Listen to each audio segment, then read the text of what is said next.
Alright, kita nak sambung. Okay. So, apa yang berlaku di Vietnam iaitu faktor-faktor adanya nasionalisme ataupun semangat cinta akan negara ni kerana apa tahu? Di Vietnam adanya perubahan sosiopolitik dan sosioekonomi paling penting selepas kedatangan Perancis. Ingat, Vietnam telah dijajah oleh Perancis. Okey. Dan jadi perjuangan ini telah dimulakan atau dipelopori oleh golongan-golongan bangsawan dan juga pegawai-pegawai dari golongan Mandarin. Kalau ada pertanyaan, cikgu, apa itu golongan Mandarin? Golongan Mandarin ialah golongan-golongan pembesar yang menerima pendidikan Confucius. Confucius ni apa pula cikgu? Confucius ni adalah salah seorang daripada penyebar ajaran Confucius yang berasal dari China. Jadi Vietnam ni banyak menerima pengaruh daripada China. Maknanya China mainland lah, China tanah besar China tu. Jadi itu Confucius. So golongan Mandarin bukan tak ada kaitan dengan limau Mandarin. Tak ada. Tak ada kaitan dengan limau Mandarin. Ya, betul. Jadi mereka inilah, golongan-golongan inilah memperjuangkan untuk apa? Pemulihan sistem beraja. Mereka nak memulihkan sistem beraja. Yes, golongan Mandarin tu betul lah, bahasa tu lah. Maknanya orang-orang golongan-golongan Mandarin ni means golongan yang mengamalkan bahasa Mandarin dan mendapat pendidikan secara Confucius. Itu berkaitannya ya. So, golongan intelektual ini telah meningkatkan kesedaran politik dan gerakan anti Perancis. Idea ini telah disalurkan. Macam mana dia sebarkan idea nasionalisme? Iaitu idea ini disalurkan melalui akhbar Tribune, Indage dan juga Clocher File. Yang mana kedua-dua akhbar ini telah mengkritik penindasan Perancis dan juga menuntut hak rakyat. Maknanya mereka marah dengan Perancis kerana Perancis telah menindas mereka, menindas Vietnam. Dan Vietnam menuntut hak mereka. Baik, so Daniel tanya, cikgu ada beza ke Cina mainland dengan Cina tanah Melayu dari segi agama sebab ada yang Buddha dengan Confucius? Okey, baik, sebenarnya di dalam kelas kita ni ada pelajar-pelajar Cina. Okey, ada pelajar-pelajar kaum Cina. But don't worry, no offense. Sebenarnya kalau ikutkan Dan lah cikgu, bukan saya. Oh, okey. Yalah, Dan lah ni. Sebenarnya kalau ikutkan, sebenarnya kalau nak dikatakan macam Hokkien, orang Tionghoa dan juga orang seperti apa lagi banyak lagi jenis jenis orang Cina. Orang Cina banyak jenis. Okey, ada yang Hakka, ada yang Tionghoa, ada yang banyak lagi sebenarnya. Dan itu adalah kaum kita kata suku kaum dalam kelompok orang Cina. Kalau dikatakan Cantonese, Mandarin, kemudian juga ada lagi bahasa yang selain daripada kedua-dua itu adalah bahasa. Okey, jenis bahasa. Okey, Mandarin dengan juga Cantonese. Kemudian kalau katakan yang agama mereka pula adalah adanya Confucius. Kebanyakannya orang Cina adalah agama Buddha. Tapi ada juga yang mengamalkan Confucius dan juga ada yang mengamalkan agama Hindu pun ada sikit yang agama Hindu dan juga ada yang Kristian. Jadi kita kata itu adalah agama dan ajaran. So Confucius tu juga adalah satu ajaran. Dia sebenarnya ajaran je tapi telah menjadi agama. Jadi orang Hokkien ni kalau tak silap cikgu bahasa dia yang agak sedikit berbeza. Bahasa agak sedikit berbeza. Contoh, macam kalau kamu lihat orang Melayu Orang Melayu kalau di tanah Melayu, kalau di Malaysia orang Melayu Malaysia, orang Melayu Indonesia, orang Melayu Brunei, orang Melayu Singapura. Okey, bahasa mereka bahasa Melayu, tetapi ada sedikit yang berbeza. Ada sedikit perbezaan daripada segi bahasa. Betul? Jadi itulah sebagai contoh orang Melayu, kelompok orang Melayu itu perbezaan dia. Orang Cina pun ada perbezaan dia macam tu juga. Ya. Okey, so itu untuk pengetahuannya. Kita bukan nak offend sesiapa tetapi untuk pengetahuannya. Okey. Baik, Hannah kata ayah saya cakap Hokkien. That's why lah kita tahu Hannah ni memang muka-muka ala-ala Cina sikit. Kan? Okey. Baik. Kemudian kita sambung. kita tengok Vietnam ini aliran ideologi bercorak revolusi yang didokong oleh dua aliran ideologi iaitu nasionalisme. Okey, ada dua ideologi. Okey, yang pertama kamu jangan keliru ya. Di Vietnam ada dua ideologi iaitu nasionalisme dan juga komunisme. Maknanya ideologi komunis pun ada di Vietnam. Dan nasionalisme ini didokong oleh parti Vietnam Quoc Dang Dang, VNQDD atau Parti Nasionalisme pimpinan Nguyen Tai Hoc. Nguyen Tai Hoc. Manakala komunis pula diterajui oleh Parti Komunis Vietnam yang di bawah pimpinan Ho Chi Minh. Ho Chi Minh. So ada dua parti kat situ, kat Vietnam. Jadi untuk perjuangan Vietnam Quoc Dang Dang ni, dia berteraskan demokrasi, nasionalisme dan juga sosialisme. Maknanya sosialisme ni bermaksud mengutamakan hak-hak rakyat, hak-hak sosial. Dan mereka telah melancarkan pemberontakan pada 1930. Kenapa Dang Dang? Tak tahu. Nasib baik Dang Dang, nasib baik bukan Ding Dang. Pun tak tahu. Okey. Baik. So itu yang berlaku dan tujuan mereka adalah untuk mengusir Perancis. Macam pernah dengar nama tu. Bagus. Sekejap lagi cikgu mentionkan siapa Ho Chi Minh tu. Okey, untuk mengusir Perancis. Baik. Kemudian kita lihat mereka telah menubuhkan Republik Vietnam dan Perancis telah berjaya melumpuhkan gerakan dengan menangkap pemimpin Vietnam Quoc Dang Dang ini dan menghukum Nguyen Tai Hoc. Menghukum ya. Jadi untuk PKV ataupun Parti Komunis Vietnam pula, Ho Chi Minh seorang pemimpin berjaya isytiharkan kemerdekaan Republik Demokratik Vietnam dan beliau dilantik sebagai presiden pertama. Kemudian Vietnam Selatan yang berpusat di Saigon berada di bawah Perancis dan Amerika Syarikat. Manakala Vietnam Utara di bawah pimpinan Ho Chi Minh ini. Jadi gerakan menentang Barat diteruskan sehingga Republik Vietnam telah terbentuk. Untuk pengetahuan kamu, sebenarnya Vietnam pada tahun-tahun 1955 telah berlaku pemisahan di mana Vietnam terbahagi kepada dua, iaitu Vietnam Utara dan Vietnam Selatan. Di mana Vietnam Utara itu di bawah pimpinan komunis, iaitu di bawah Ho Chi Minh ni, pimpinan Ho Chi Minh, dan juga di bawahnya pula adalah Vietnam Selatan di bawah pimpinan Amerika Syarikat. Yes, berpecah dua. Dan oleh kerana itulah berlaku perang Vietnam ya. Berlaku perang Vietnam antara dua ni pada tahun 1955 hingga 1975. Dan Amerika telah join untuk membantu Vietnam ya, untuk membantu Vietnam Selatan mengalahkan Vietnam Utara, namun pada akhirnya Vietnam Selatan kalah. Vietnam Selatan kalah walaupun dipimpin oleh Amerika kerana strategi peperangan oleh Vietnam Utara.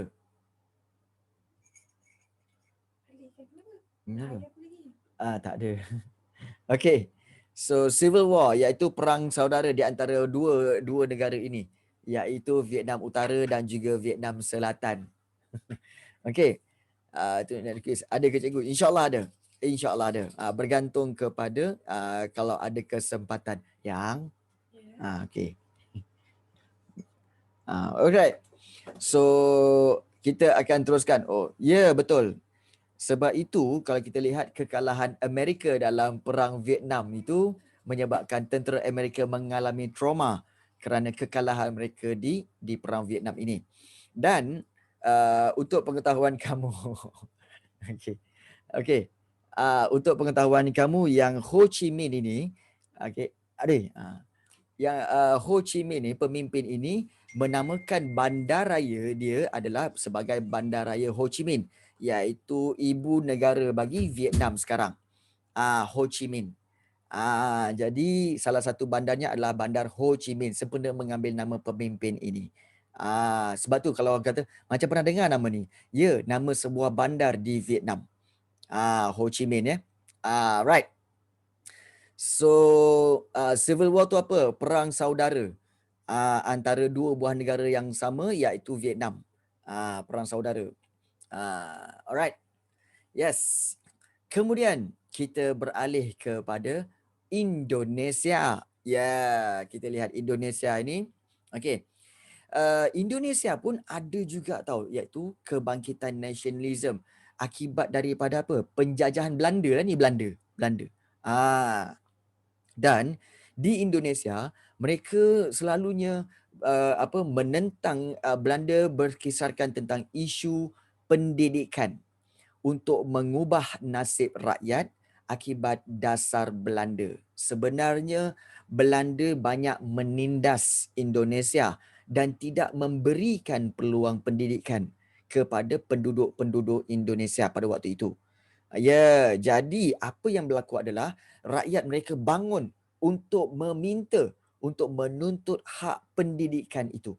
Dan ini dimulakan oleh Raden Ajeng Kartini. Inilah dia orangnya, okey. Raden, nama penuh dia ialah Raden Ajeng Kartini. Dan dialah yang telah memulakan perjuangan untuk memajukan pendidikan wanita.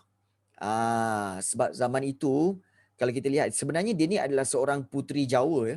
Dia ni seorang puteri Jawa, dan pada dasarnya mereka kata bahawa puteri Jawa tidak perlu belajar, tidak perlu pergi ke sekolah. Yang penting selepas cukup umur, kahwin dan melahirkan anak. Namun Raden Ajeng Kartini ini cuba untuk menentang. Ya, betul. Cikgu ada suggestkan. Yes. Oh ya ke? Bagus Sushmita. Javanis tu apa? Javanis tu Jawa lah. Jawa. Ya, betul. Puteri Jawa ni keturunan raja. Dia keturunan, kita kata sebagai keturunan bupati. Bupati ni pemerintah daerah. Orang ni tak ada lagi kan. Betul.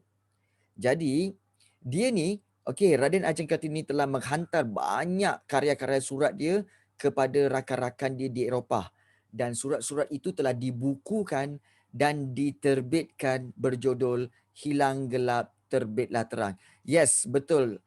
Sushmita, the movie quite boring sebab sebenarnya dia agak very slow, tetapi dia full of Betul cikgu. history Dia ada facts lah. cerita tapi lebih boring lah. A bit boring lah ya. So bupati ni adalah, kita kata, pembesar. Bupati ni ialah jawatan pembesar di Indonesia. Baik. So karya-karya ini telah diterjemahkan ke bahasa Inggeris dengan judul The Letters of Javanese Princess, ataupun surat-surat dari puteri Jawa. Dan karya ini mendedahkan apa tahu? Cerita-cerita dalam surat tu dia dedahkan apa? Dasar diskriminasi Belanda, iaitu dasar pilih kasih Belanda, yang mana Belanda telah menindas dan telah membawa kepada kemunduran bangsa Indonesia. Di mana yang dapat pendidikan hanyalah anak-anak pemerintah Belanda yang tinggal di Indonesia. Manakala rakyat Indonesia tidak diberikan pendidikan, malah ditindas lagi. Jadi itulah menyebabkan mereka bangun menentang. Dan mereka sedar bahawa sebenarnya ada siapakah tuan di tanah Indonesia itu? Sudah tentu orang-orang Indonesia, dan mereka mempersoalkan kenapa Belanda boleh jadi tuan di tanah Indonesia itu. Jadi di situ kebangkitan semangat nasionalisme. Selain daripada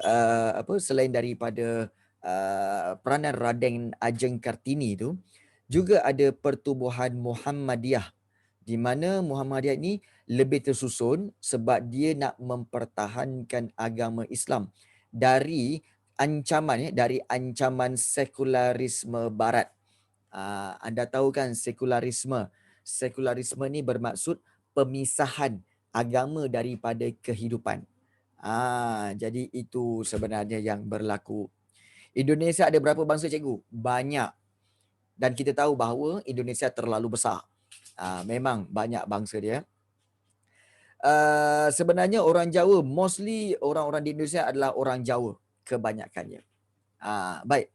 Azrina tanya, apa sekularisme ni maksudnya apa cikgu? Okey, sekularisme ni maksudnya sepatutnya, okey, kalau ikutkan dalam kehidupan kita, sepatutnya cara kita hidup berlandaskan agama. Agama sarankan kita hidup, bangun tidur buat apa, kemudian kita makan ikut cara bagaimana amalan agama, berpakaian seperti mana yang disarankan oleh agama, bergaul dengan bergaul dengan orang ramai, okey, dengan cara yang disarankan oleh agama. Kemudian kita mendengar sesuatu itu dan mendapatkan ilmu menggunakan unsur-unsur agama. Kemudian kita belajar kerana tuntutan agama. Kita tidur tuntutan agama. Maknanya apa? Hidup kita sebenarnya berasaskan kepada agama. Sebab agama panduan hidup. Tetapi sekularisme, ni cikgu nak terangkan tentang sekularisme ya. Sekularisme ni ialah pisahkan agama daripada kehidupan. Maknanya kalau nak makan tak payahlah ikut cara agama. Kalau nak berpakaian tak payahlah ikut cara agama. Kemudian nak belajar tak payahlah ikut cara agama. Nak bekerja tak payahlah ikut cara agama. Macam ateis ke? Ateis langsung tak percaya agama. Tapi ini pisahkan. Pisahkan maksudnya apa? Oh, agama ni tentang ibadat saja, tentang sembahyang, tentang puasa, okey, tentang ibadat-ibadat saja. Kehidupan-kehidupan ni tak payahlah masuk agama. Itu dipanggil sekularisme. Nampak? Itu dipanggil sekularisme. Bahaya. Sebenarnya ajaran itu bahaya. Kerana kita tahu bahawa kehidupan kita sebenarnya adalah berlandaskan agama yang kita anuti. Kerana agama memimpin orang kepada kebaikan. Okey, dan menjadi orang yang baik. Cikgu. Ya. Sorry cikgu, kalau ikut sekularisme, kita akan buat perkara jahat ke cikgu?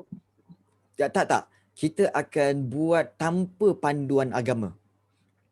Bila tanpa panduan agama, maksudnya contohnya, contoh ya, kalau katakan, for example kalau macam dalam agama, kalau makan, agama menyarankan kalau makanlah bermula dengan doa. Lepas doa, kemudian duduk, kemudian basuh tangan apa semua, kemudian makan. Itu saranan agama.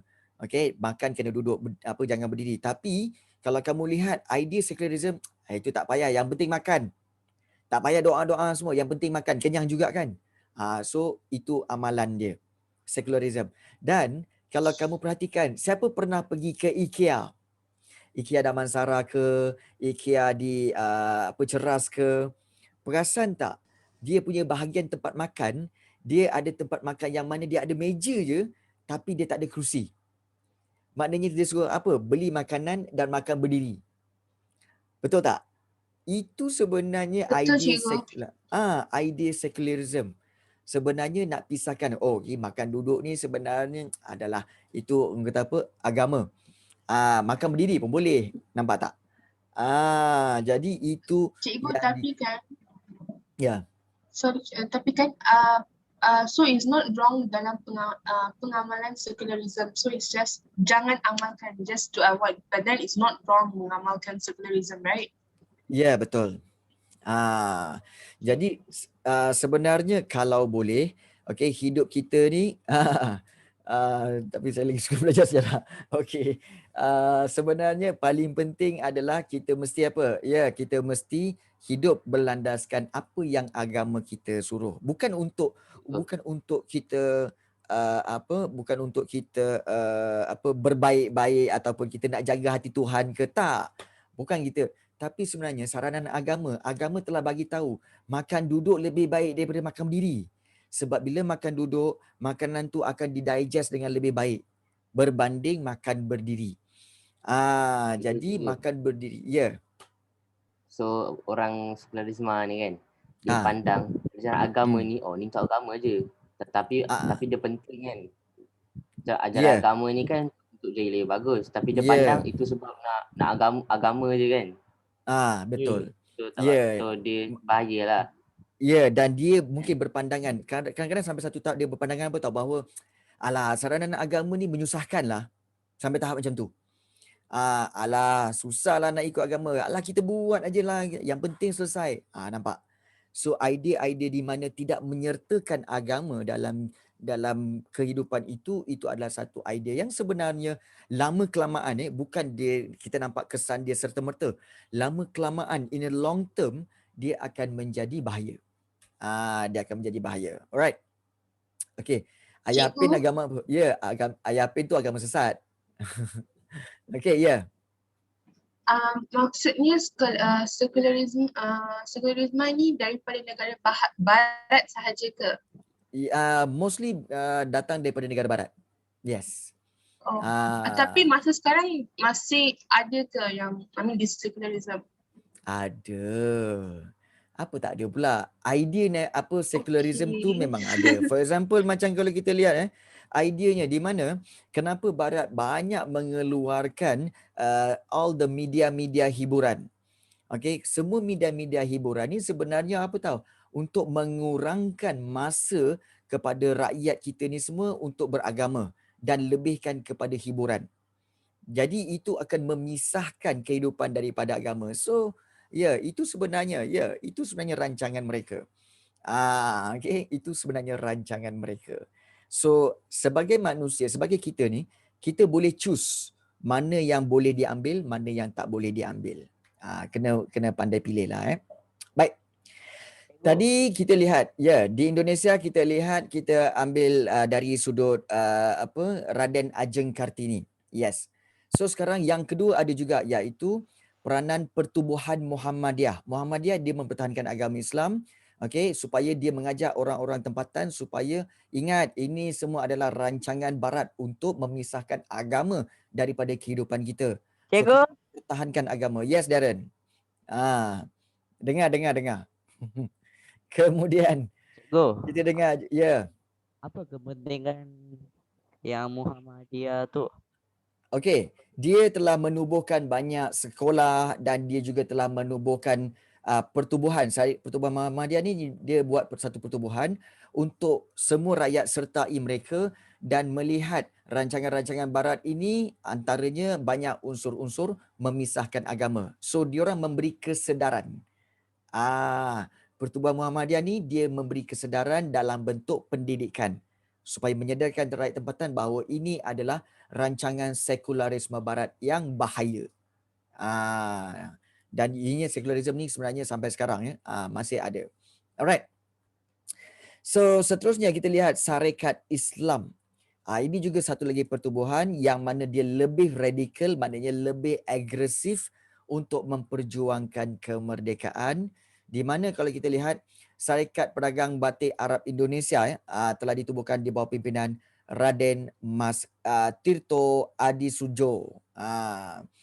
Dan ini sebenarnya huraian yang lebih terperinci di mana syarikat dagangan ini, Syarikat Dagangan Islamiah ini telah ditukar menjadi Syarikat Islam pimpinan Omar Said Jokro Aminoto.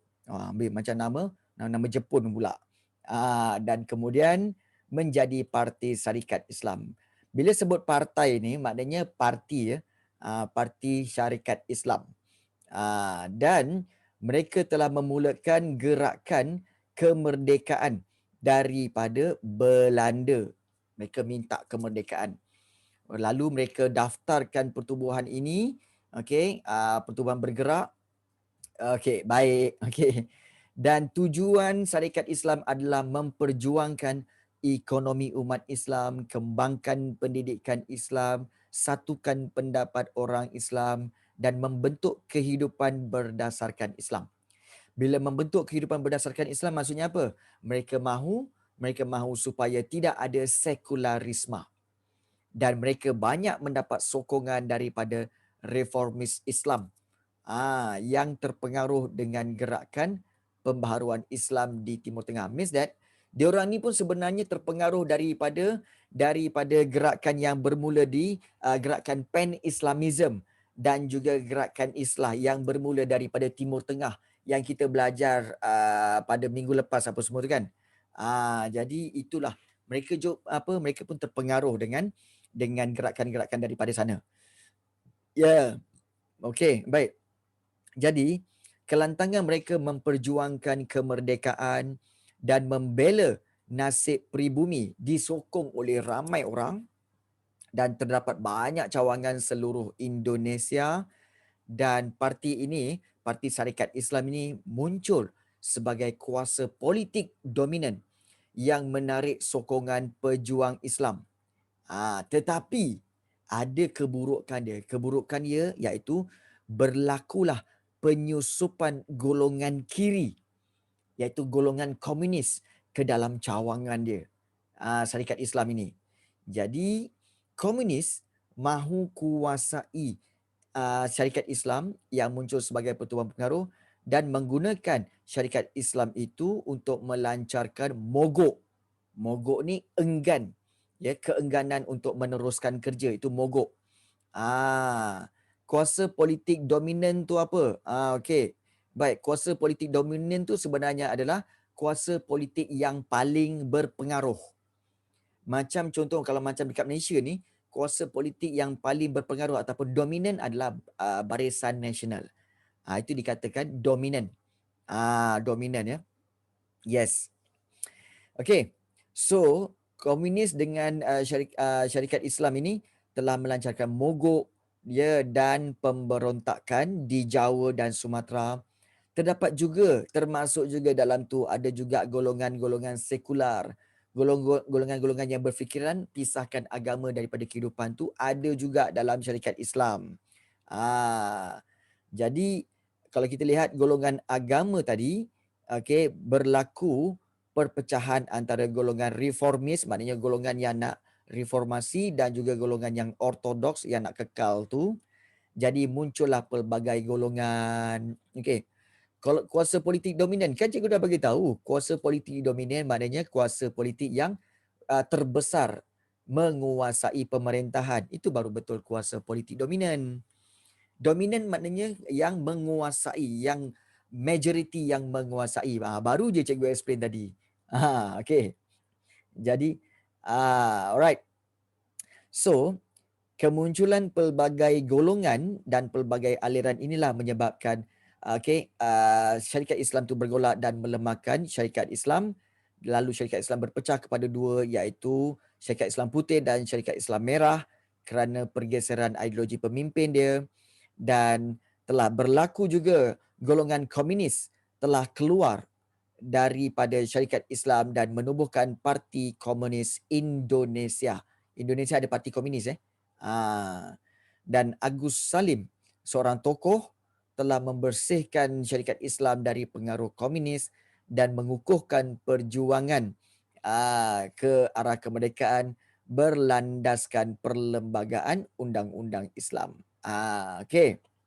Saya baik syarikat Islam SI putih. Malaysia ada ke parti komunis? Ada. Iaitu PKM, Parti Komunis Malaya. Okey, Parti Komunis Malaya. So itu syarikat Islam. Okey. Syarikat Islam. Okey, kita teruskan dengan kita lihat Parti Nasional Indonesia. Okey, 2 poin yang di atas ini tak perlu diterangkan sebab dia hanya berkaitan dengan syarikat Islam itu sendiri, tetapi yang paling penting kita nak lihat satu parti yang menyebabkan Indonesia merdeka, iaitu Parti Nasional Indonesia, Parti PNI. Dan kalau di Indonesia dipanggil PANAI, dipanggil PANAI. Sebab dia sebutan dia bukan ABC, ya, tapi A baca. Itu di Indonesia. Kalau ABC kita kat sini, kat sana A baca. Okey. Baik. Jadi komunis. Ya, betul. Tanya best ke jadi komunis? Kamu salah orang, Dan, kalau nak tanya. Kena tanya orang komunis sendiri. Kita kat sini tak ada orang komunis. Cikgu boleh cakap banyak language ke? Boleh je. Logo kat sana tu kerbau. Yes. Okay, Parti Nasional Indonesia. Baik. Di situ kalau kita lihat pelajar-pelajar Indonesia, Parti Nasional Indonesia ni menubuhkan Perhimpunan Indonesia yang berjuang ke arah merdeka. Dan mereka tegas untuk tidak bekerja sama dengan Belanda. Dan mereka berjaya untuk mendapatkan sokongan lalu ahli perhimpunan pulang ke Indonesia dan menubuhkan kelab-kelab pelajar di beberapa bandar. Dan kelab-kelab pelajar inilah kalau kita lihat ada wujudnya seorang tokoh yang bernama Soekarno. Dan Soekarno menubuhkan PNI, Pensyarikatan Nasional Indonesia ataupun PNI, Parti Nasional Indonesia. Pimpinan Soekarno, kemudian IR Anwari, Iskak Jokro Hadisorjo, Sunarjo, Jipto Mangunkusumo dan Ali Sastro Amijojo. Nama. Apa Pening cikgu apa? nama ni? Kalau nak tulis Nama. dalam buku, dalam exam Tak susah je. payah. Sebenarnya paling penting, nama yang paling penting kat sini adalah ini dia. Nama apa? Soekarno. Tak perlu ingat semua. Tak perlu ingat semua. Paling penting ingat Soekarno. Okey, bukan Perdana Menteri, tapi Soekarno ialah Presiden. Presiden yang pertama Indonesia. Cikgu, Soekarno. Ya, dia Soekarno ke Soekarno? Atas ejaan dia lain. dia Soekarno. Dia Okey. RNO. Soekarno ya. Okey, cikgu. Right. Jadi kalau kita lihat, yes, patutlah dia famous, yes. Matlamat PNI di bawah Soekarno ialah menuntut kemerdekaan mutlak, menyatukan rakyat melalui gabungan parti politik, nak membentuk kerajaan demokrasi berparlimen yang bertanggungjawab kepada rakyat. Dan dia ni memang famous lah. Ini semua adalah dia punya perjuangan, di mana perjuangan Soekarno ni memartabatkan bahasa Indonesia sebagai bahasa rasmi perjuangan PNI. Secara radikalnya ya, untuk mencapai matlamat bebaskan Indonesia dari Belanda. Mau bebaskan Indonesia dari Belanda tu penting. Jadi antara usaha-usaha PNI ni, ya Zaim, ya betul, tidak bekerjasama dengan Belanda. No, tidak bekerjasama dengan Belanda. Kemudian juga ya, menyebarkan idea itu melalui caranya apa? Iaitu melalui akhbar Banteng Periangan di Bandung dan juga Persatuan Indonesia di Jakarta. Jadi itulah dia. Ini bukan cakap Belanda. Ini bukan Belanda, ini Indonesia. Dia Indonesia sini. Aduh, ya lancar banget di sini. Jadi kita lihat di sini. Okey. Daripada perjuangan Indonesia ni, perjuangannya si Soekarno ini, maka dia keluarkan ni satu ikrar, iaitu Sumpah Pemuda, yang menekankan, dia kata semua rakyat Indonesia adalah sebangsa, sebahasa dan senegara. Dan Soekarno inilah yang telah menyatukan rakyat. Dan Parti Nasional Indonesia ini dapat sambutan. Ya begitu. Ya, macam orang Malaysia je. Okey, baik. Tapi alright tu. Okey. Sebenarnya kalau kita lihat Soekarno ni, cikgu ada lihat dia punya video dan pembacaan. Dia kata apa tahu? Dia punya satu speech dia memang best. Dia kata apa? Kalau ditanya ada berapa ramai pemuda di Indonesia ini, kan? Katakan, kamu semua katakan, pemuda di Indonesia ada satu, iaitu kita ada satu bangsa, satu negara. Dia punya ayat macam tu, ada satu apa? Satu bangsa, satu negara, satu Indonesia. Semua orang tepuk tangan. Dia punya speech macam tu, dia kata, memang hebat. Okey, ya. Macam ni orang. Ya, waras, ya Zaim, itu Jawa. Usah ngomongin Jawa, usah ngomong Jawa, kan? Siti wae. Okey, baik. Okey, kita lihat. Dan PNI telah gabungkan parti sedia ada seperti Kelab Pelajar Surabaya, Budi Utomo semua, okey, dan bersatu. Baik, inilah dia Kongres Pemuda Indonesia, di mana kongres ini telah melahirkan ikrar Sumpah Pemuda. Dia ada satu Sumpah Pemuda yang menjadi tonggak nasionalisme, tonggak semangat cinta akan negara, di mana tiga asas sumpah ini, kita ada satu tanah, kita ada satu bangsa, kita ada satu bahasa. Nampak tak? dia orang punya kekuatan semangat nasionalisme berkaitan dengan semuanya satu. Satu tanah air, satu bangsa, satu bahasa. Itu perjuangan mereka. Dia kata apa? Sumpah Pemuda ni. Pertama, ya, kami putra dan puteri Indonesia mengaku bertumpah darah yang satu, iaitu tanah Indonesia. Kedua, kami putra dan puteri Indonesia mengaku berbangsa yang satu, iaitu bangsa Indonesia. Dan ketiga, kami putra dan puteri Indonesia menjunjung bahasa persatuan yang satu, iaitu bahasa Indonesia. Nampak tak? Semuanya satu, satu, satu. Okay. Cikgu saya jadi Sumpah Pemuda. Okay. Sumpah Pemuda. Iaitu tanah yang satu, bahasa yang satu, bangsa yang satu. Jadi itulah. Dan apakah peranan Soekarno di sini? Soekarno telah membentuk Muafakat Perhimpunan Politik Kebangsaan Indonesia (PPKI), dan PPKI inilah yang telah membawa Indonesia ke arah kemerdekaan. Dan Indonesia merdeka pada bila? 15 Ogos 1945. Sebaik sahaja Jepun kalah dan Jepun pulang ke negara asal, tentera Jepun pulang ke negara asal, Soekarno isytiharkan Indonesia merdeka. Maknanya dia merdeka lagi awal daripada Malaysia. Hebat tu. Hebat tu. Baik. Habis di Indonesia, kita terus ke Thailand. Wah, kan, punyalah banyak besarnya bab ini. Bila mau habis ini? Gaduh, sing ora-ora wae lah. Kamu semua ni mampu lagi tak ni nak teruskan ni? Mampu tak untuk meneruskan ni? Ngapain? Ke larat ke tak larat untuk meneruskan? Mampu aja deh. Okay. Lisa Blackpink enggak, ya. Bikin pening aja. Yalah, bikin pening aja. Kan? Tak tahulah cikgu. Yes. Okay, tak apa. Kita back to the nota balik, iaitu berkaitan dengan kayaknya gua udah tidur. Jangan. Lapar. Sikit lagi. 30 minit saja lagi. 30 minit je lagi. Lepas ni belanja McD cikgu. Baik Syah. Okay. Alright. 30 minit lagi. Sekejap. Okay.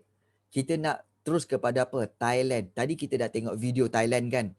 So, kita lihat tentang Thailand. Okay. Nationalism di Thailand. So, kebanyakan negara-negara lain yang kita belajar adalah berasaskan kepada penjajahan. Penjajahan daripada barat ke negara itu. Tapi Thailand pun ada nationalism. Even though Thailand adalah negara yang tidak dijajah. What? So, kenapa Thailand pun ada nationalism walaupun tak ada penjajah? Jadi kita nak tengok. Nationalism Thailand ni memang sedikit berbeza. Berbeza dengan negara lain yang bersifat, negara lain nasionalismnya bersifat anti penjajah dan kemerdekaan, anti kemerdekaan. So, nasionalism Thailand ni bertujuan untuk apa? Mempertahankan kedaulatan negara serta nak nuntut supaya apa tahu? Penglibatan rakyat dalam pemerintahan. Maksudnya, mereka tak mahu raja je yang berkuasa. Thailand mahu rakyatnya juga terlibat dalam pemerintahan. Dan ini dipelopori ataupun dimulakan oleh Raja Thailand sendiri melalui diplomasi dan juga pemodenan.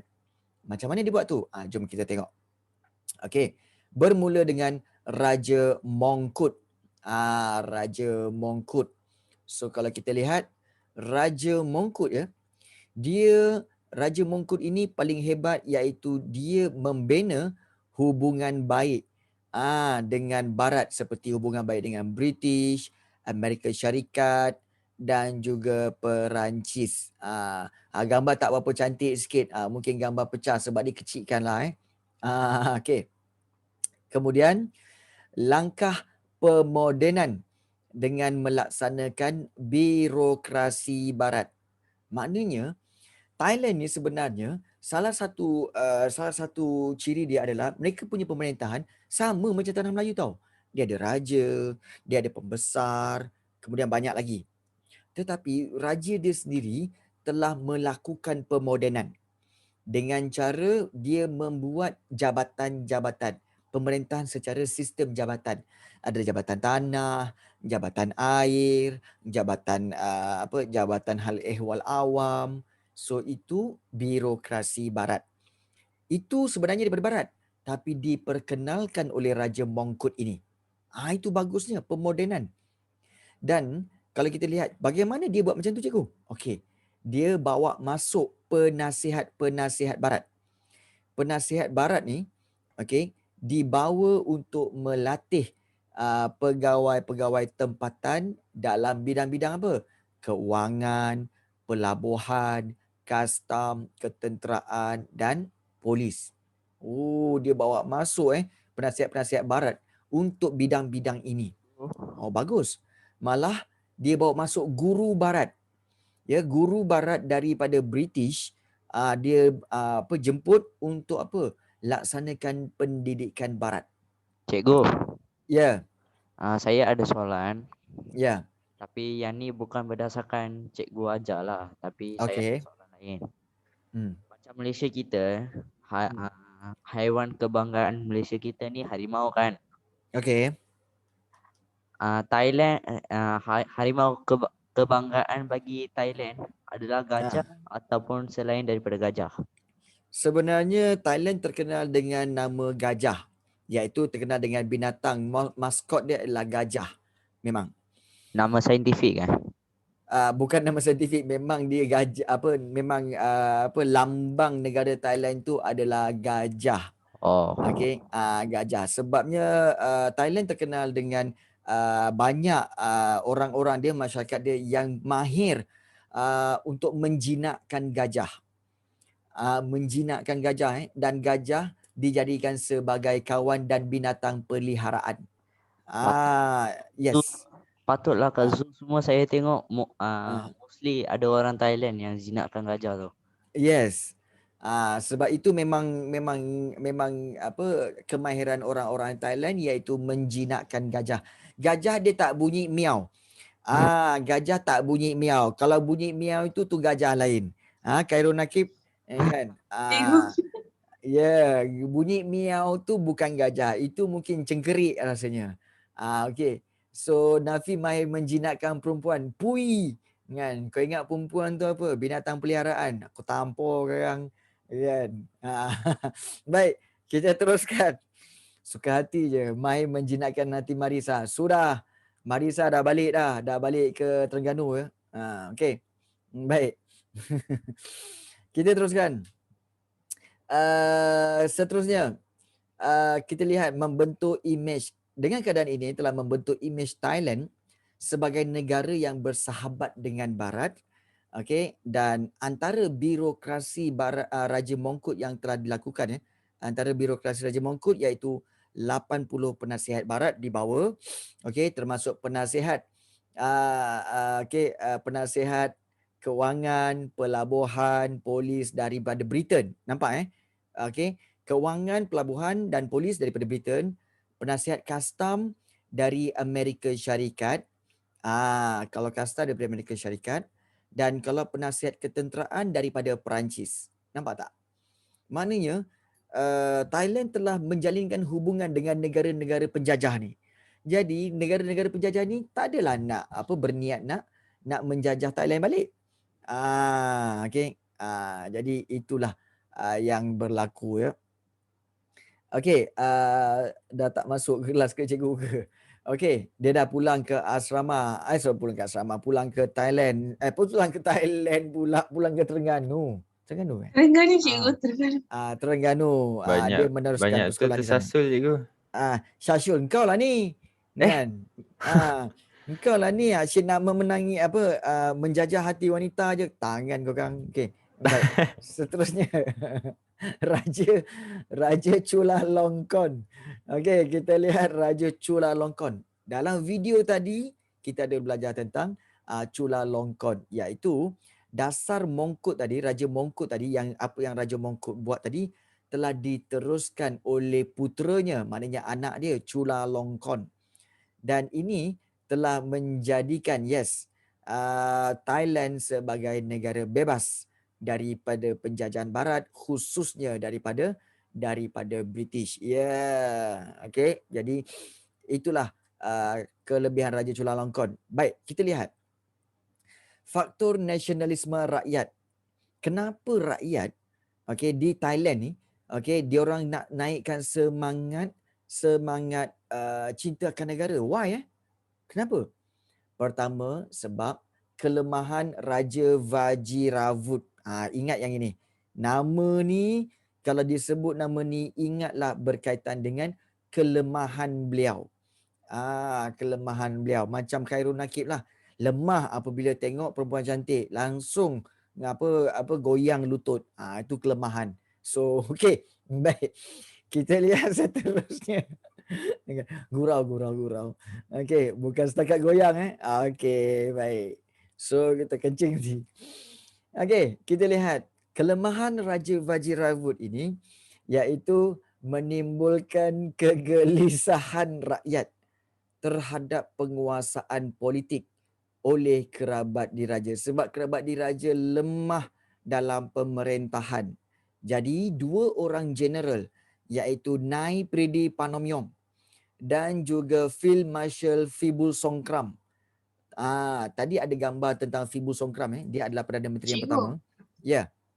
Nama ni semua kalau kena tulis dalam contoh kan ditanya soalan nak tulis huraian dengan contoh. Kena tuliskan nama ni cikgu. Okey. Kalau katakan contoh tu kamu letakkan nama-nama ini, maka kamu akan dapat markah. Kalau masa tu tak ingat nama mana cikgu? Kalau tak ingat nama tak payah. Tak payah, just tulis dia punya apakah tindakan dan apakah faktor, apakah kesan, apakah yang dia nak tu. Dan nama-nama ini hanya untuk dimasukkan sebagai contoh. Okey, dan untuk huraian.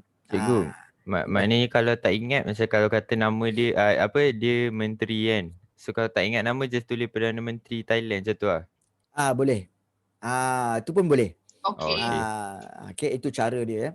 Sebab kalau kamu mentionkan Field Marshal Phibul Songkram tu dengan nama penuh, another point iaitu itu sebagai contoh dan contoh juga dapat satu markah. Okey, itu kelebihan kalau ingatlah. Kalau tak ingat pun tak apa, tak wajib pun. Dia tak fardu ain, dia fardu kifayah. Okey, baik. Seterusnya. Kita lihat Nai Pridi Panomyong dan Field Marshal Phibul Songkram ini telah menubuhkan Parti Rakyat dan melancarkan revolusi Thai. Melancarkan revolusi Thai. Apa kau ni Khairul Nakib? Lain macam kau ni hari ni meremang bulu roma aku ni. Kau kenapa ni? Risau pula aku. Okey. Baik, kemudian dengan dengan revolusi ini maka telah berjaya menamatkan pemerintahan raja berkuasa mutlak. Dan kemudian telah memulakan pemerintahan raja berperlembagaan. Okey. So, apa beza antara raja berkuasa mutlak dengan raja berperlembagaan? Apa beza dia? Siapa tahu guys? Apa beza raja berkuasa mutlak dengan raja berperlembagaan? Cikgu. Ya. Yang raja yang berperlembagaan tu dia mentadbir ikut perlembagaan yang ditetapkan. Kalau berkuasa mutlak, dia menggunakan kuasanya semasa pentadbiran. Yes, betul. Tepat sekali. Soalan ni cikgu pernah tanya, saya pun jawab. Again, also I'm not answering. Okey, bagus. Itu sebenarnya. Raja berperlembagaan, raja bertindak di bawah perlembagaan. Manakala kalau raja berkuasa mutlak, raja yang di atas dan raja yang akan menggubal perlembagaan di bawahnya. So, itu perbezaan dia. So, di Thailand telah bertukar. Daripada raja berkuasa mutlak tadi, telah bertukar kepada raja berperlembagaan. Ya. Betul. Betul. Dia ada penasihat bawah-bawah dia. Tak. Sebenarnya Hana, raja berperlembagaan ni masuk apa tahu? Di atas dia ada undang-undang. Yang mana dia sendiri pun, raja sendiri pun kena ikut undang-undang. Itu dipanggil raja berperlembagaan. Yes. Kalau raja mutlak, undang-undang di bawah raja. So raja boleh menggubal undang-undang tu sendiri, raja boleh mansuhkan undang-undang tu, raja boleh buat undang-undang baru. Itu dipanggil raja berkuasa mutlak. Itu beza mutlak dengan raja berperlembagaan, ya. Alright. So kita lihat, dengan raja berperlembagaan ini, ya. Malaysia raja berperlembagaan kan? Ya, betul. If I'm not mistaken. Okay. Ya, betul.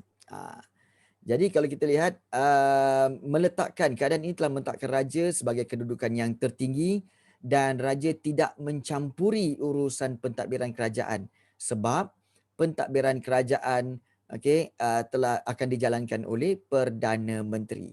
Itu yang pertama. Itu tentang pertama, iaitu mereka nak menentang kelemahan Raja Vajiravud ni. Dan tamatkan perintah raja berkuasa mutlak dan juga memulakan raja berperlembagaan. Tetapi satu lagi sebab kenapa, iaitu penguasaan ekonomi oleh kapitalis barat dan orang Cina. Okey. Penguasaan ekonomi oleh kapitalis barat. Kalau ada yang bertanya, cikgu, kapitalis barat tu apa, cikgu? Okey, macam ni. Kapitalis barat ni sebenarnya adalah orang-orang ataupun syarikat-syarikat barat yang telah datang ke Thailand dan mereka menjalankan perniagaan yang mementingkan keuntungan saja. Yang penting untung. Okey, dengan melakukan semua cara, iaitu dengan menindas orang-orang tempatan, memberikan gaji yang kecil kepada rakyat tempatan yang bekerja dengan dia. So itu adalah golongan kapitalis barat. Okey. Itu kapitalis ke? Tu Teletubbies lah pandai. Tu bukan kapitalis, tu Teletubbies. Dish. Dish kena Hairun Nakib. Online je aku bagi. Okey. Okey. Ada je lah kau ni kan. Kapitalis barat. Okey. Dan juga penguasaan ekonomi oleh orang-orang Cina. Okey. So, bukan. Kapitalis ni datang daripada perkataan kapitalis, iaitu kapital ni maknanya mementingkan untung. Untung, keuntungan saja. Matlamat keuntungan. So maksudnya cikgu contoh dia bagi cakap it's 1 kilo untuk harga tapi dia bagi half kilo macam tu ke cikgu? Tak, itu penipuan. Sebenarnya kapitalis barat ni, kapitalis ni merujuk kepada orang yang tidak mahu ataupun syarikat yang tidak mahu terlibat dengan perkara-perkara tentang kebajikan rakyat ataupun kebajikan sosial. Dia private yang cikgu, standalone. Yeah, dia stand alone dan dia believe in free market. Okay. Dan dia nak semua everything yang dia buat adalah untuk dia punya motivation dia adalah untung, profit. Mementingkan diri sendiri. Ya, mementingkan keuntungan saja. Faham. So kalau katakan Hannah tanya, apa beza kapitalis and Republican? Okey. Baik, kapitalis tu orang-orang yang mementingkan keuntungan. Republican tu parti politik. Jauh sangat tu nak bezakannya tu Hannah. Republican tu golongan politik. Beza Okey, beza. Ya, betul. Kapitalis ni ada dekat subjek ekonomi. Ya, betul. Bab 1 iaitu tentang sistem ekonomi kapitalis. Ya, sistem ekonomi yang mementingkan keuntungan. Ada 4 kan? Sistem ekonomi, kapitalis, kemudian juga sosialis atau perancangan pusat, kemudian juga campuran dan juga Islam. Kan susah pun. Senang je. Okey, baik. Murid ekonomi. Ya. Kan, cikgu ajar ekonomi, cikgu tahulah. Okey. So penguasaan ekonomi oleh kapitalis barat, okey, itu adalah Perdana Menteri Fibu Songram. Baik, Perdana Menteri Fibu Songram ni senang je.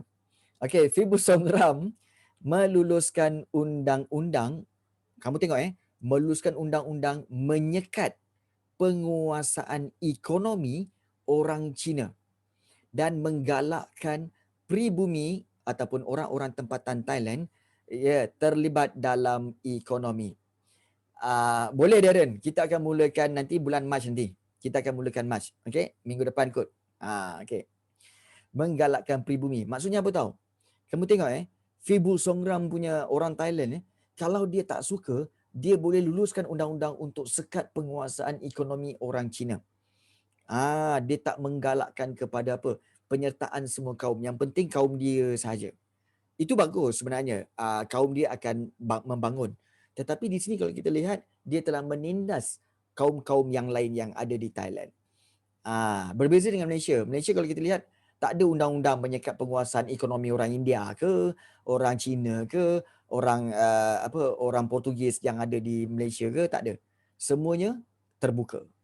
Itu perbezaan kita ya. Kemudian Thailand telah membuat dasar kerjasama dengan Jepun. Okey, sebab itu Jepun tidak menjajah Thailand. So Thailand telah memperoleh semula hak wilayah di Indochina, iaitu ada kawasan-kawasan di Vietnam, Laos, di Kemboja yang dulunya Thailand telah diambil oleh Perancis tau. Tetapi apabila Jepun bekerjasama dengan Thailand, Thailand dapat balik kawasan-kawasan yang dulunya Perancis ambil tu. Dapat balik. Dan negeri utara Tanah Melayu. Nampak tak? Sebenarnya kamu tahu, Tanah Melayu ni, sebenarnya cerita Tanah Melayu ni, sebenarnya Malaysia ni, dia punya tanah sampai ke Krabi, sampai ke Phuket. Itulah dia Malaysia sebenarnya. Tanah Melayu sampai ke Krabi, sampai ke Phuket. So Krabi tu kita punya, Phuket tu kita punya. Patani tu kita punya sebenarnya. Tapi oleh kerana perjanjian Anglo-Siamese, iaitu perjanjian antara British dengan Siam, menyebabkan kawasan-kawasan atas itu telah diserahkan kepada Thailand, kita hanya dapat daripada Perlis, Kedah, Kelantan tu je. Ya, betul. Dah lah sana pantai cantik-cantik kot. Betul. Nak buat macam mana kan? Yes. Dan nama asal Siam, Thailand nama asal dia ialah Siam, dan 1939 telah ditukar kepada Thailand bermaksud tanah yang bebas. Dan kalau kita lihat, inilah sebab-sebab kenapa Thailand ini menjadi tanah bebas, kerana kaedah birokrasi Raja Mongkut itu yang pelbagai. Okay? So itu berkaitan Thailand. So habis juga bahagian kebangkitan nasionalisme di Asia Tenggara. Kita claim tak boleh. Kalau kita claim tak boleh sebab dah merdeka. Kawasan-kawasan itu telah merdeka di bawah Thailand, so kita tak boleh claim lagi dah. Unless kalau kawasan itu belum merdeka, dan kita boleh claim. Kita boleh minta dia join. Tapi bila dia dah jadi negara lain, kita tak boleh claim dah. Okay, dia dah memang negara lain lah. Baik, Hana kan tanya, adakah lagi negara yang dijajah? Secara officially tak ada. Tapi secara tindakan ada. Contohnya Palestin. Palestin dijajah oleh orang-orang Yahudi. Dan orang Yahudi secara tak rasminya telah membentuk negara Israel yang sebenarnya tidak mendapat pengiktirafan daripada negara-negara lain. Betul. Malah Palestin orang-orang Palestin telah ditindas oleh orang-orang Yahudi. Ya, Yahudi ni sebenarnya adalah Jewish. Ya, Jewish. Okey. Ekonomi susah ke cikgu? Sebenarnya ekonomi form 4 cuma ada 4 bab je. Ekonomi form 4 4 bab saja. Okey. Ya, so tak susah. Susah ke? Tak. Tapi dia bergantung kepada cikgu yang mengajar lah. Kalau cikgu tu mengajar tu memang fun, memang best. Ekonomi memang banyak best. Okey. Pasal apa? Pasal ekonomi lah. Pasal ekonomi lah. Baik, so YT, kenapa nak sangat Palestin tu? Okey, menurut kepada sejarahnya, tanah Palestin itu ada Baitul Maqdis.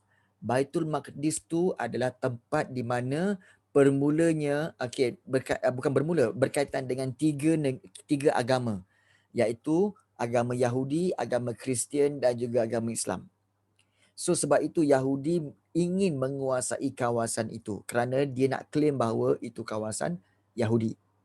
Dan ini telah mencetuskan ketidaksefahaman dan juga mencetuskan pertikaian di antara orang Yahudi dengan Kristian dan juga orang Yahudi dengan Islam. That's the problem.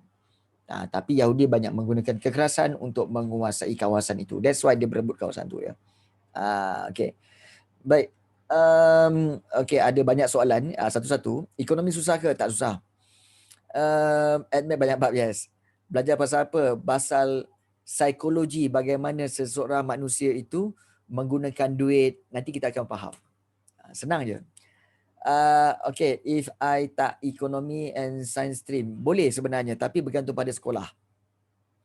SK dulu pun 4 bab je nak dapat A, Masya Allah. Dua sebab tu dah macam nak pening. Oh ya ke Allah, saya hanya tahu satu aliran je. Penat belajar Admaths. Okay, mood Admaths so stress, agree with you Afif. Okay. Admaths senang, Maths biasa susah. Okay. Ya, yeah. Admaths stress. Ya, yeah, Admaths stress. Maths biasa susah. Maths senang, Admaths susah pula. Maths lagi senang daripada Admaths. Maths biasa guna kalkulator je. Pisang aku nak faham. Okay. Macam mana nak guna dah susah. Okay. Macam susah. Mana dia susah kan main tambah-tambah. Okay. Baik. Kamu masih lagi boleh untuk memilih aliran ya.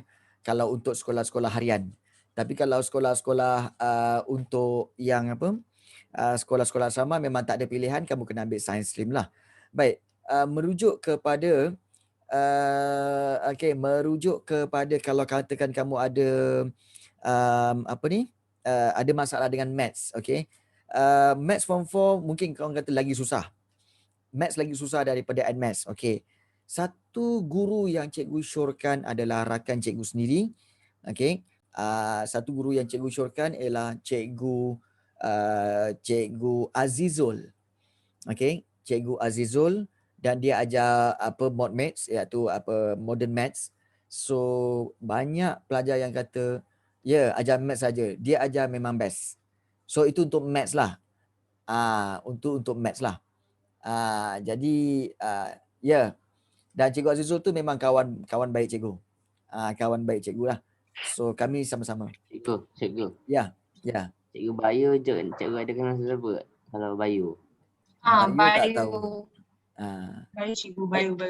Bio tak tahu. Tapi betul Aisyah, Cikgu Azizul tu bagi saya laju. Betul Aisyah. Sebenarnya memang dia ajar tu agak laju. Tapi dia Maths dan English cikgu sebab tu tak dapat join. Oh ya ke? Okay. Cikgu sejarah is the best. Cikgu? Cikgu tahu tak siapa yang ajar physics atau chemistry? Kalau chemistry tak tahu, bio pun tak tahu, so far tak ada maklumat. Tapi fizik memang Cikgu Ajwat lah. Kalau fizik memang Cikgu Ajwat, tak ada lain. Itu memang terbaik. Okay. Yang ekonomi Cikgu tak tahu, tapi Cikgu akan mulakan kelas ekonomi untuk Form 4 dan Form 5 pada minggu depan, pada bulan Mac. So bergantung pada korang lah. Ya. Cikgu Ajwat je yang tuition Nilofa kan? Ya betul. Saya tengok website Nilofa, saya terjun je. Ingat dia ada. Mana ada. Dia hanya Nilofa tu hanya promote je. Itu pun satu line ke 2 line saja. Itu je. Itu tu. Saya dah mangat tu. Sibuk Nilofa. Tak sibuk Nilofa. Kan. Jadi jangan risau, itu hanya promosi saja. Kan. Hafizah tak apa ada. pun. Alah. Tapi Cikgu Ajwat memang bagus lah. Memang bagus. Memang recommended lah. Kalau macam cikgu fizik memang cikgu nampak dia je. Kalau yang cikgu sejarah banyak. Okay, Cikgu Fir ada, Cikgu Cikgu Carmila pun ada. Cikgu Rafi itu memang ada. Cikgu Rafi ni dia bawah sikit daripada dua orang tu. Dua orang tu kat atas, Cikgu Rafi kat bawah je. Dia tak ada apa-apa pun, biasa-biasa. Cikgu Emek je tau, Cikgu Emek.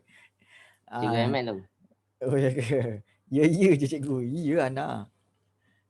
Okay. Oh ya ke? Ya. Kadang-kadang cikgu susah nak percaya cakap korang ni sebab apa tahu? Korang baru masuk kelas cikgu je. Korang tak masuk kelas lain. Kalau korang masuk kelas lain yang sejarah-sejarah kan, mungkin korang boleh buat perbandingan.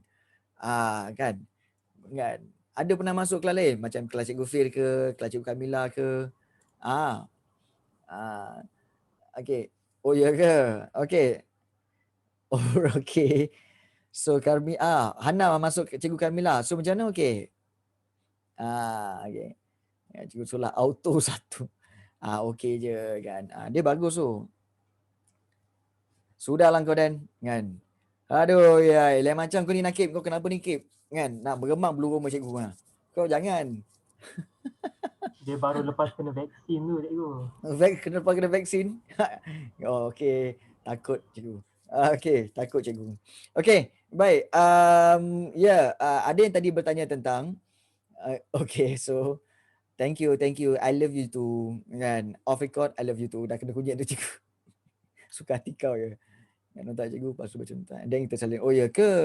Bagi video dengan nota je, lepas tu dia baca nota dan kita salin. Allahuakbar. Okey. Nervous cikgu. Okey. Baik, so gunakan kelas kita ni untuk bertanya apa saja dan untuk bahagian belakang ni sebenarnya nota ni. Sebenarnya bahagian belakang ni ada soalan-soalan seperti soalan 1. Okey. Cikgu nak mohon kepada kamu untuk boleh mulakan jawab soalan 1 ni. Okey, soalan 1 dengan soalan 2 ni. Dan jawapan pun sebenarnya dah ada dekat tepi tu. Tapi cikgu nak kamu tuliskan dia punya jawapan supaya kita nak tengok bentuk ayat yang kamu buat. Okey, macam mana kamu buat ayat jawapan. Itu paling penting. Okey, itu paling penting. Jadi hopefully kamu boleh buat. Dan nanti kita akan semak lah sama-sama jawapan dia macam mana. Kalau boleh snapshot dan hantar kat cikgu pun lagi bagus. Lagi bagus. Itu terpulang pada idea kamu. Ada briefing dengan management. Kau ni kan macam ngalakkan orang besar-besar lah kau ni. Kan? Tapi rasanya kalau korang on cam lagi bagus. Okay. Jadi on cam lagi bagus lah. Okay.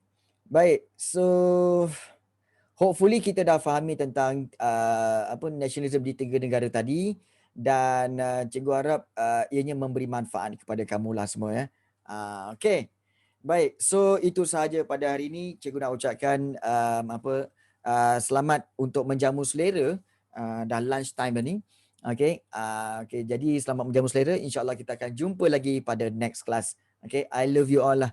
I love you too. I love you too lah Khairul Nakib. Okay, so assalamualaikum dan bye-bye. Selamat Cikgu, malam. next class Isnin kan cikgu? Okay, ya. Okay cikgu, terima kasih cikgu. Sama. Afif. Ya, sama. Cikgu pernah ajar kursus kan cikgu kan? Tak pernah. Ajar kursus? Tak pernah. Cikgu tak pernah ke buat kursus? Cikgu tak pernah ajar kursus ke? Offer. Tapi cikgu selalu pergi kursus. Tapi tak pernah ajar kursus. So, hari tu ada hari tu ada offer untuk ajar masa PT3 tapi malangnya COVID dan juga PT3 telah dibatalkan maka tak sempat nak buat. Kan betul bang? Ya betul. Ya betul. So itulah yang berlaku sebenarnya. So bang, kata tak sihat kenapa bang?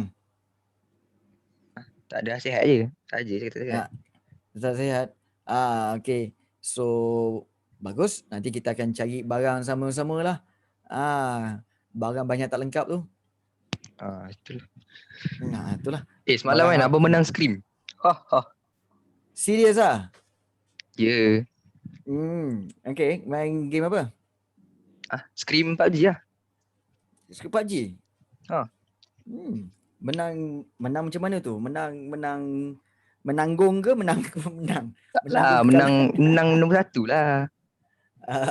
Serius ah. Okay. So, masuk lah yang SBP ni Scream tu. Lawan lain. Oh ya ke? Korang kalau nak scream, korang scream lah dengan Farid Nazmi. Tanya dia. Macam mana? Kalau dia kata okey, hujan lah. Game saya main tak ada tournament lah cikgu. Oh, tak ada tournament tak, bagi cikgu kan, itu memang kebebasan kepada Farid Nazmi sebab dia memang kalau dia nak main apa pun, it's up to him lah sebenarnya. So kebebasan lah tu. Main lain boleh lah cikgu kan. Okay, so mati-mati ingat Aisyah buka cam. Takkanlah Aisyah nak buka cam. Tapi kalau Aisyah betul-betul muka macam tu, memang yang berduyun lah PM tepi tu nanti. Okay. Kan? Aisyah, itu gambar kamu ke? Mau terbakar rambut. Mana boleh online time-time blackout. Itu kan masa kita gambar blackout tu. Okay. Dan dengan rambut, baru potong rambut Dan? Lawa fit Dan. Okay. Okey, untuk pengetahuan kamu, saja nak berkongsi bahawa banyak perkembangan terbaru yang akan kamu lihat pada bulan 3 dan bulan 4 nanti, di mana akan munculnya akademi akademi Cikgu Rafi dalam bentuk website, akan bentuk website. Yes. Rajuk lah. So macam tu, dan juga kita ada Ayah file tu. kita tengoklah ada tu. Dan juga kita ada banyak lagi sebab kita dah ada team, which is team tu yang ada yang videographer, ada yang juga website designer. So cikgu dah kumpulkan team dan diorang dah mulakan kerja. So kita tunggulah nanti. So kita akan keluarkan goodies, keluarkan banyak yang berkaitan dengan ada merch itulah. lah. Ada merch. Cikgu Rafi. Okay. Baik. Buat hoodie ke? Buat hoodie. Ya, itu pun ada. Hoodie pun ada. Hoodie pun ada. Golok lah tengah. Yes. Lawa cikgu, saya nak beli lah. Dan juga kita akan keluarkan juga tanjak yang versi yang Cikgu Rafi punya pun ada. So tudung cikgu, tudung. InsyaAllah tudung pun ada, insyaAllah. Sebab spender sekali. Spender terkorak kau. Kan? Spender kan aku buat G-string. Kau nak pakai? Pakai. Boleh je cikgu. Kan? Cikgu buat headband. Okay, kurta. Bagus kurta. Sebab kita dah ada team. So kita punya step adalah itu. Kita nak buat yang itulah. Ya, earpods banyak lagi. Cikgu buat mousepad boleh ke? Untuk saya je lah. Banyak. Sebenarnya goodies ni banyak idea. Bini dah style ke? Okay. Pomade laptop. Yeah. Okay, so Hana kata kenapa tak ajak korang sebab macam kedai lah, bukan kelas ni. Yeah. So ada mostly kelas, tapi dia ada goodies lah, satu bahagian goodies lah. So itu semua akan keluar nanti, di mana dan kita akan go for big, insyaAllah 2021 dan 2022 akan keluar big. So insyaAllah. Ya, insyaAllah. Jadi kita nak jadikan dia sebagai household name lah. So untuk itu, so tunggu. Mana tahu nanti Cikgu Rafi pecah market US kan. Gila lah. Itulah. Mana tahu. Betul. Sponsor team gaming kan. Tengok fashion runway kan. Tengok merch Cikgu Rafi. Apa terkolok tengah Rafi. Kan nanti Numpang bangga cikgu. Model pakai tanjak kan. Jalan kat depan. Model ambil Nafi Rafi. Tengok Kylie Jenner apa yang terkolok cikgu. Tak apa, kita akan tunggu dulu apa yang abang Long kita nak bagi idea. Mungkin Faris bang ada idea nak bagi tahu kan? Mungkin nak share apa-apa idea. Kalau boleh ada idea ke? Tak ada, tapi kalau ada model boleh lah bagi abang model. Allah. Nak juga jadi model. Aduh yai. Alright, buat alas kata. Okay, kalau katakan macam Hana sebenarnya, okay, bukannya cikgu tak nak minta tolong para pelajar form 4 ni, tetapi kamu lebih baik fokus kepada belajar, dan tim cikgu ni adalah tim yang cikgu kumpul kerana mereka dah habis SPM. Mereka akan mulakan kerja selepas habis SPM. So diorang ni adalah Form 5 Pro Max ni. So mereka ada bayaran. Jadi kami boleh tolong lah lepas SPM. InsyaAllah, cikgu akan buka tim ni every year untuk berganti-ganti, untuk invite siapa-siapa yang boleh masuk. Ya, sebab kita go for nak buat seminar, kita nak buat bengkel after this. So kita perlukan ada tim-tim yang akan organize. So saya manager cikgu. Kau tak habis-habis kau manager kau kan. Jana saya pun nak jadi manager. Rafi punya manager pun dia nak jadi. Ni cikgu punya manager lah, pula ni cikgu. Saya catering. Budak pergi bengkel mesti kena makan. Saya pandai pilih menu sedap-sedap. Pilih lah, bukan buat. Pilih je. Itu kan catering tu. Itu kan catering ke. Catering tu lah yang keluar pi mamak. Kan. Diana rasanya memang bab makan memang boleh serah pada dia lah. Yes. Kalau Hana ni kalau bahagian organize mungkin boleh lah. Hana dengan Nurin Aisyah ni boleh lah design buat cikgu. Kalau saya apa cikgu? Saya Mana? dengan Nafi mengajar itu kan. Apa dia? Saya dengan Afif apa? Tak, Nafi memang Ajar budak Nafi Man kita boleh more tu untuk buat apa bahagian Iklan. website promotion ke apa semua kan. Tapi Itu kalau cikgu yang saya, Afif, saya cikgu. mengajar itu kan. yang Cikgu kalau saya yang Afif ni mengajar. memang cikgu dah bayangkan dah. Afif ni Ajar. memang paling baik. Maskot. Kita berikan dia yang kalau dekat depan kedai tu ada maskot yang dia berdiri macam tu kan. Yang so dia kena buat Cikgu macam tu lah.